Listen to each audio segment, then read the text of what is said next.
Welcome back to the Sports News Analysis YouTube channel. My name is Mike. I'm continuing my Week 11 previews and analysis. This video is for the game between the San Diego Chargers and the Miami Dolphins. It'll take place down in Miami, and certainly these two teams are at 4-5 on the outside periphery of that last AFC wildcard spot.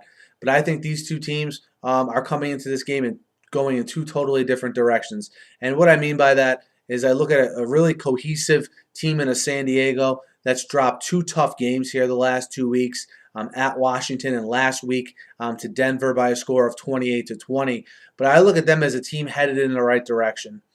Sort of a career rebirth for Phillip Rivers. An improved running game with a combination of Ryan Matthews and Danny Woodhead.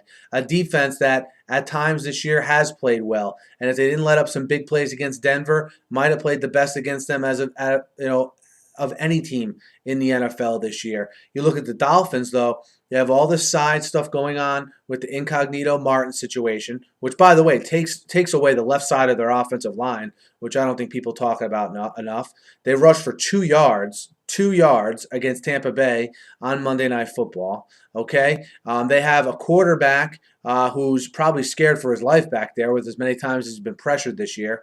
They have a whiny, high-priced free agent wide receiver causing problems. There's not many consistencies for the Dolphins that you can look at and say, I know this guy is not going to be distracted and play well. Outside of that defensive line and that secondary for me, not many consistencies on this Dolphins team.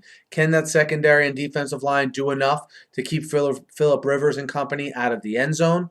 Also, what is it going to take for that Chargers defensive line to not dominate the Dolphins' offensive line from a pass rush perspective? The Chargers, to me, have been getting better with every game in that department.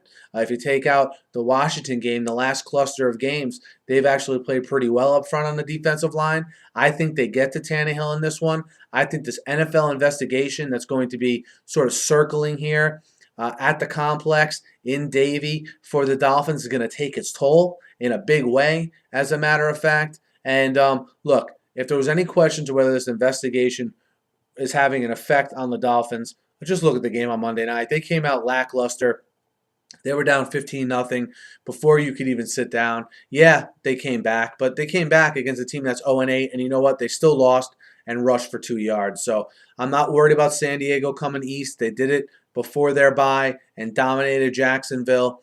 I like San Diego +1 on the road in Miami to beat the Dolphins, and they're the team that's going to get to 5-5 and be in the playoff hunt down the stretch here. Guys, let me know what you think. Hit me up in the YouTube comments. Hit me up on Twitter at SNewsAnalysis. Be sure to subscribe to my channel. I preview and recap every game every week, and I'm always talking the news of the day in the NFL. So be sure to subscribe. Thanks for listening. Have a great night.